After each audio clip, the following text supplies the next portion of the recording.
Tumigil na nga kayong dalawa, ha? Hindi na ba talaga kayo magkakasundo, ha? Cheska, nagtiwala ako sa'yo. Pero ngayon, sa mga nakita ko, sa mga naririnig ko, hindi ako natutuwa.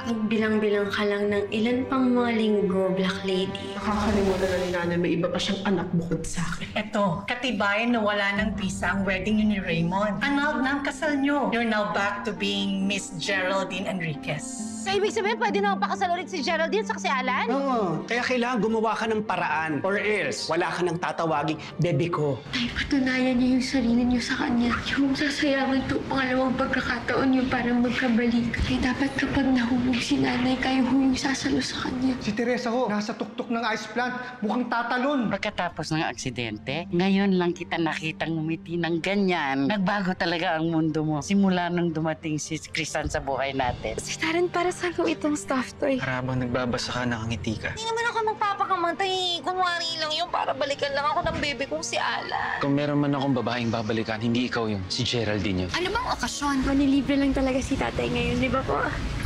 Oo, kasi di ba ang daming mga stressful na mga nangyari lately. Kaya naisip ko, mag-relax muna tayo.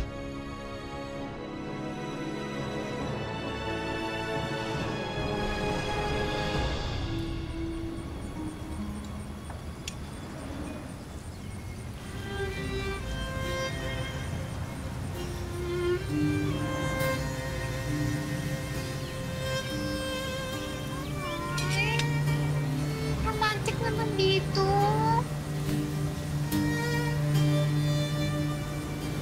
Favorite song ko yan. Geraldine, flower spray.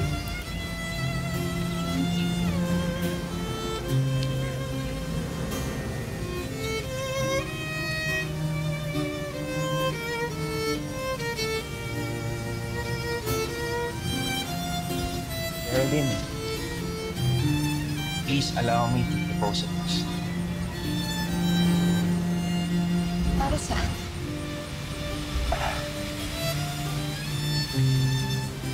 Para sa pangalawang pagkakataon, but this time hindi ko nasasagot.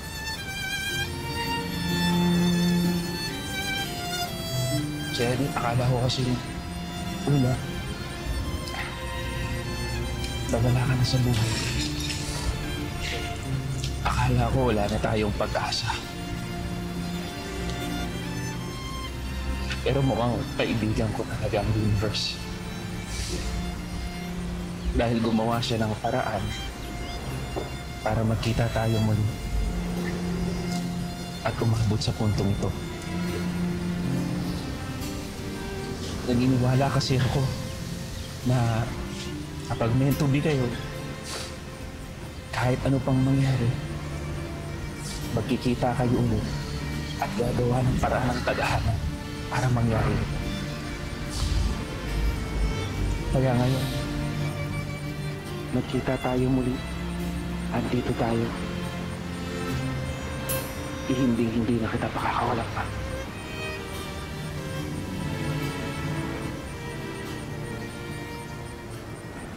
Alam ko naman from the start na ikaw talagang para sa akin. Sana pumayag ka ulit na ako naman ang para sa puso.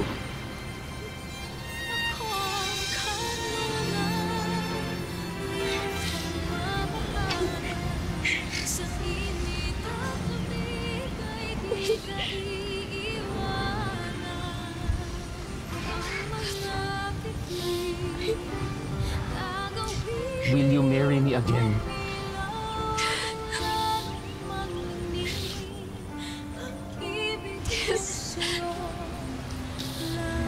Yes! Yes! Yes! Thank you, Lord! Woo! Thank you, Lord!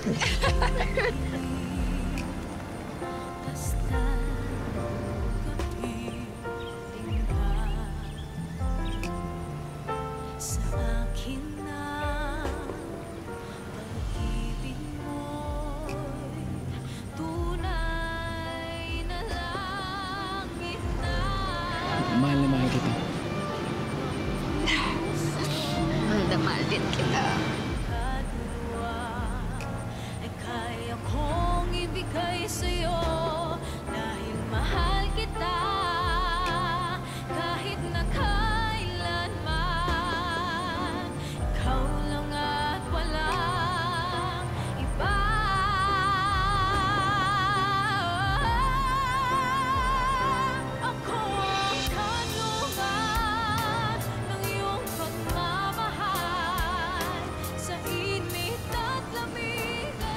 tayo dapat yan, Ana.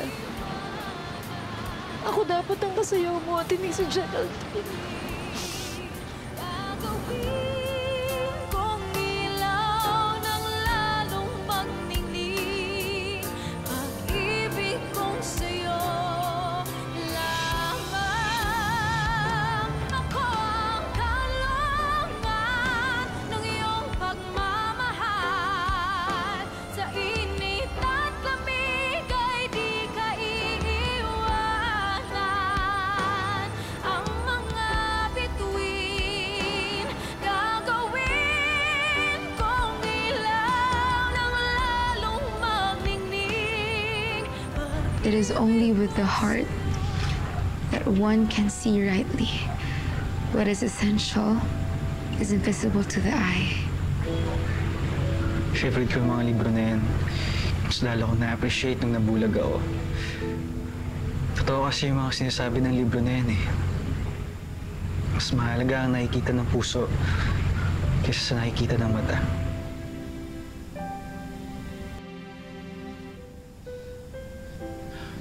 Saan?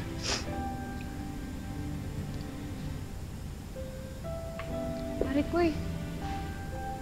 Pare Koy, anong ginagawa mo dito? Kanina ka pa nandito?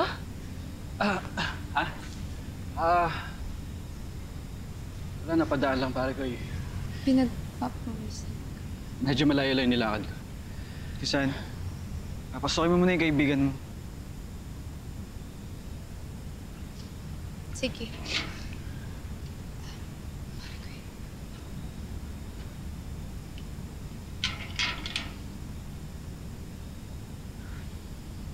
Ikuha mo na rin siya ng maiinom. Sige.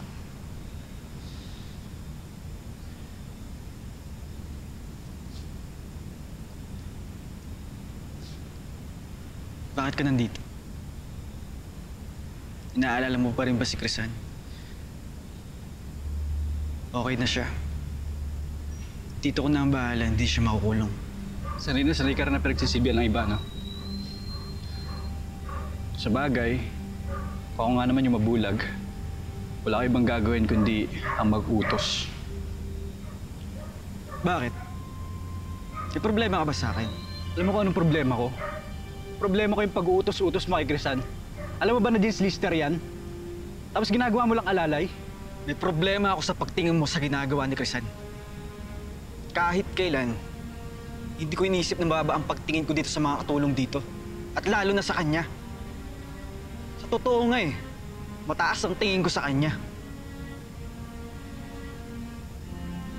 Talaga lang ha? Hindi ka nga makakita eh. Paano mo siya makikita?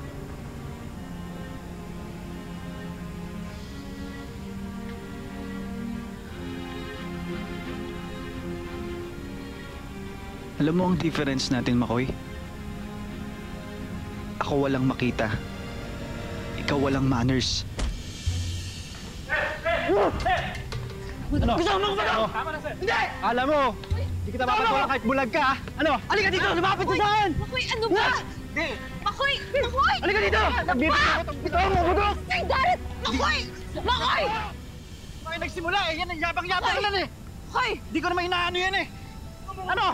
Bibigyan kita! Halika rito! Hindi ka naman tumatama sa akin! Halika! Excuse! Anak! Tumigil ka! Wala kang karapatan magsalita ng ganyan sa anak ko! Nandito ka sa pamamahay ko! Ugaling squatter! Kung hindi ka lalayas, ipapakalatkat kita sa guard ko! Layas! Makoy, umalis ka na. Nakikiusap ako sa'yo, Makoy. Na loob naman, umalis ka na. Makoy, I'm sorry. Hindi ko sinasadya. Nabigla lang ako. Pampasensya na ho. Hindi ko sinasadya. Makoy, tama na. Huwag niyo naman Umalis ka na. itadama yung Makoy! kaibigan ko. Hindi ko Makoy! sinasadya. Makoy, Nabigla lang tama ako. na! Makoy! Ma'am, please pa, huwag niyo pa itadama yung kaibigan ko. Parang awan niyo na. Pare ko'y sorry. Pare ko'y sorry. Hindi ko sinasadya. Umalis ka Bigla na, lang Makoy. naman ako. Umalis ka na, Makoy. Pare ko'y sorry. Huwag ka na magsalita. Makoy, umalis ka na! Pare ko'y sorry. Pare ko'y sorry. Hindi ko sinasadya.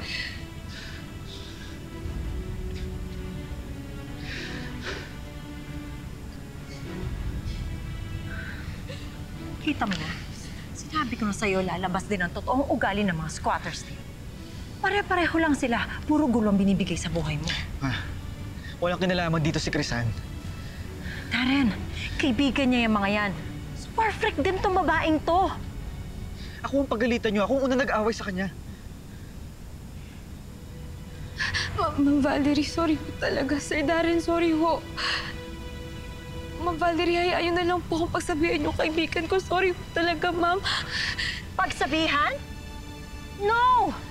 Hindi na sila pwedeng tumungtong dito sa pamamahay ko. At ikaw, Crisan, ha? Katulong ka dito. Please act accordingly. Hindi ka prinsesa.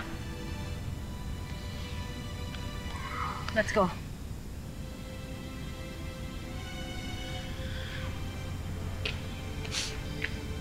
Crisan, huwag mo nalang pansinin yung mga sinasabi ni Mama.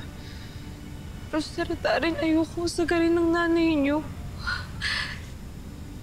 Aalis na lang po talaga ako. Pwede ko naman po kayong dalawin dito ni Aling Celie. No. I want you. I want you here. Crisan.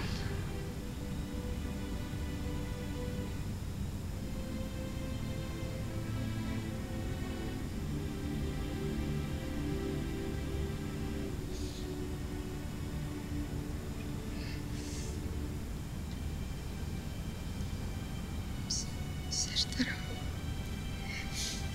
Hatid ko na ako kayo.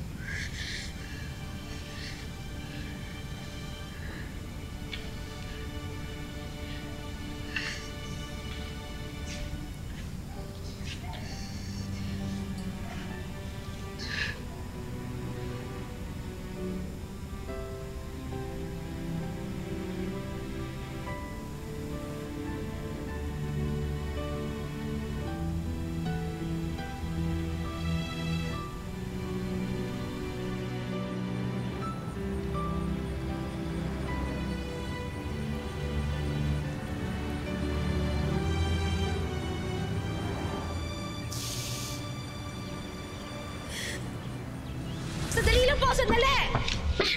Ayun! Sir Alan! Naku! Ano nangyari sa inyo? Halika dito sa opisina. Naku, okay lang. Mainitan ho kayo. Naku, kanina pa ba kayo dun sa loob?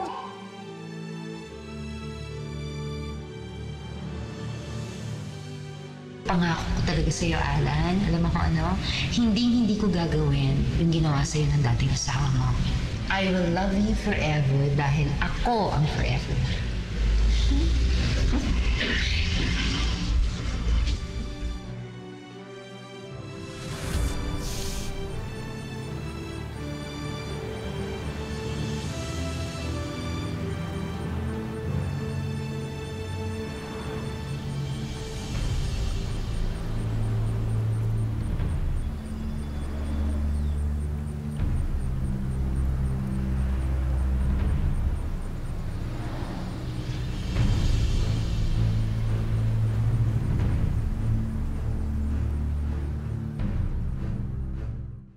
Congratulations po. Thank you. Nakaka-inspire po yung story niyo. Talagang meron pala naging forever. Oo naman. Ako nga yung forever mo, di ba, Diego? Minsan ha, alam mo naman yung biniling ko sa'yo kung anong priority mo, hindi ba? Tsaka dapat mga bata pa kayo dapat nagmamadali. Opo, Nay. Okay lang naman mo sa aming dalawa ni Diego na mag-antay ng matagal. Sabi niyo nga ho, di ba, kapag ho kayo po talaga para sa isa't isa, kahit po kamatayan, hindi kayo mapaghihiwalay. Sana ho yung love story namin maging katulad ng sa inyo.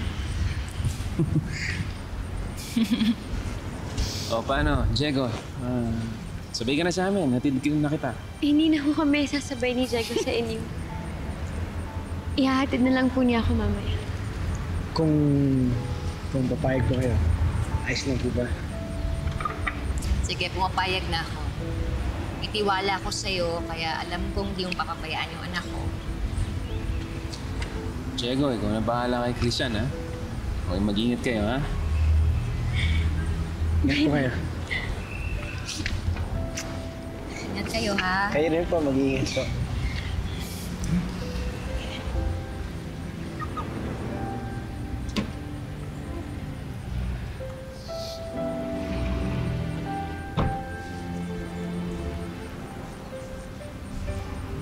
Crisan.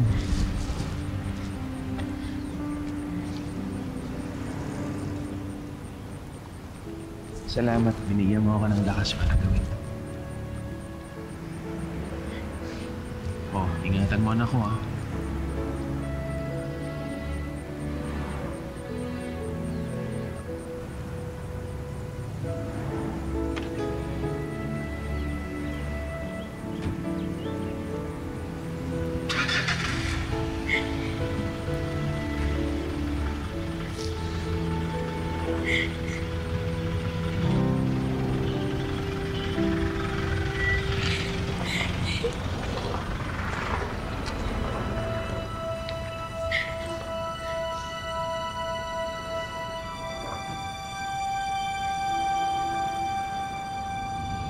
Geraldine, maraming salamat. Tinanggap mo ulit ako sa buhay mo. Alam mo, never kong inakala na pwedeng mangyari to. Akala ko nga nananaginip pa rin ako eh. Kaya sobrang pasasalamat ko lang. And don't worry. Hinding-hindi mo ito pagsisisihan. Alam mo, Alan, marami na tayong pinagdaanan bago pa tayo nakarating dito. Alam mo, nagpapasalamat ako kasi nalagpasan natin lahat ng mga pagsubok. Mahal na mahal kita, Geraldine. Mahal na mahal din kita, Alan. Alam mo, wala na akong mahihiling pa. Magkasama na tayong dalawa. Pati rin si nanay at tatay. Ikaw din, di ba, Diego? Kasama mo na yung nanay mo.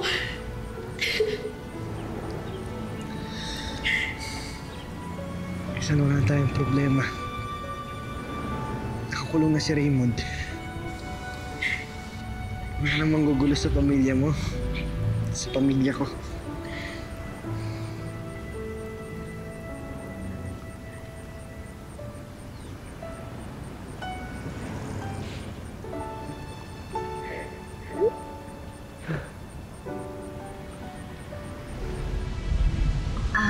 Alan, pwede ba tayo mag-stop over? Nadaan lang ako sa restroom. Sure.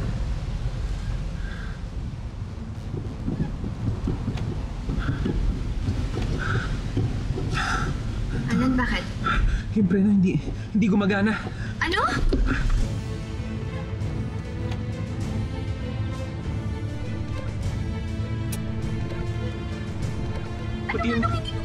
Pati yung handbrake.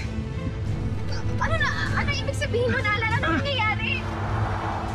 Ano, sigurado ka na ba dyan sa plano mo na mag-work yan, ha?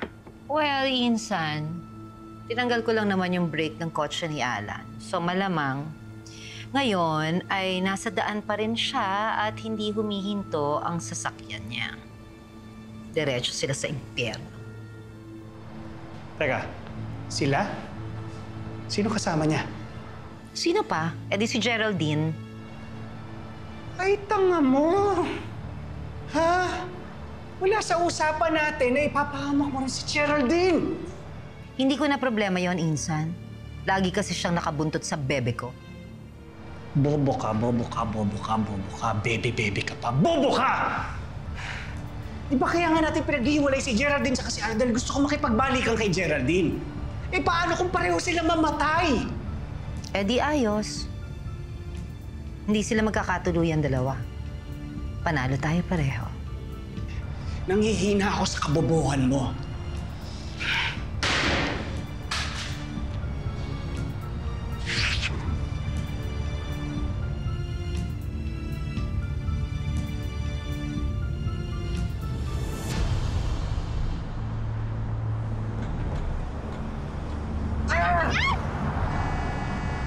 Hold on, Geraldine. Wala nang control yung kotse. Ano gawin natin, Alan? Wala na tayong ibang choice. Tatalon tayo. What? Dali, remove your seatbelt. Tatalon na tayo.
Akala ko totoo talaga yun.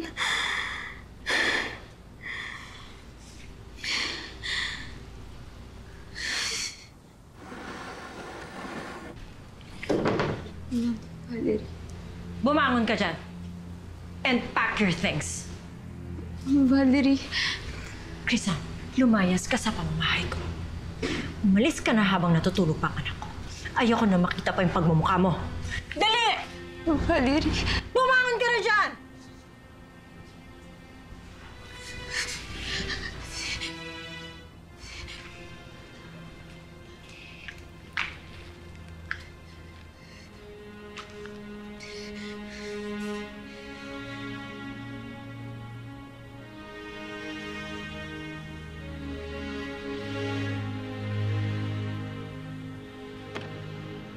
Nay? Tay? Nandiyan po kami ni Diego. Wala pa sila?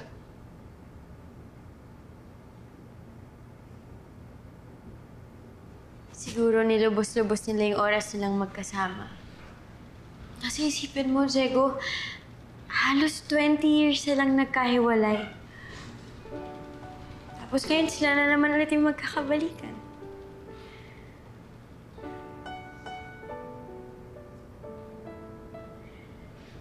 Tayong dalawa kaya? Sisiguraduhin ko kung makakapag-iwalay sa atin.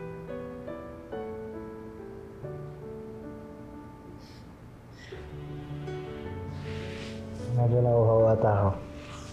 Hindi ako kayo naman. Sabi mo.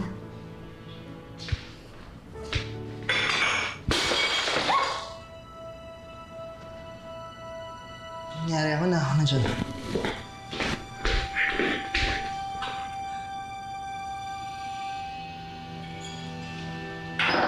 Diego, parang kinabahan ako bigla.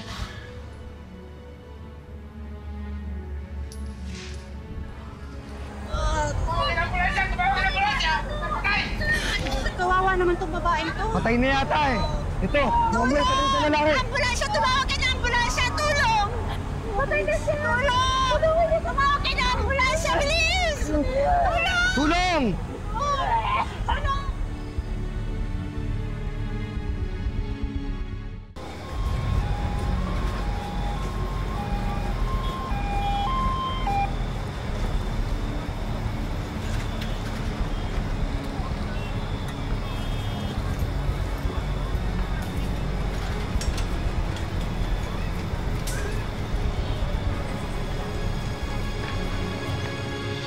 Chris, siguro naman enough ng pagtulong namin sa lahat ng pagsisilbi mo sa akin at sa anak ko.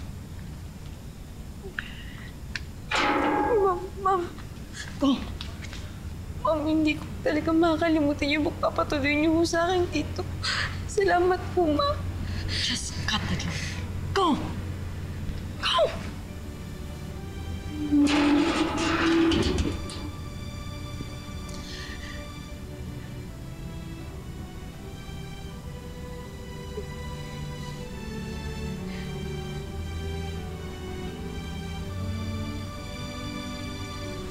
Sorry.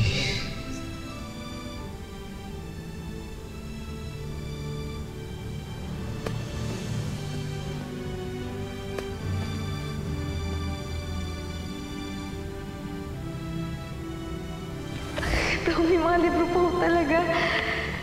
Pero si Saren, para saan ko itong stuffed toy? Habang nagbabasa ka ng ngiti ka.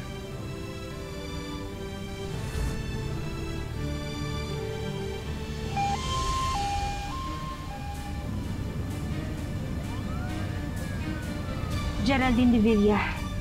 Tawagan natin ang De Villa Hospital. Fred, De Villa Hospital tayo. Doon natin siya dadalhin. Sir, hindi na responsive yung patient. Check for pulse.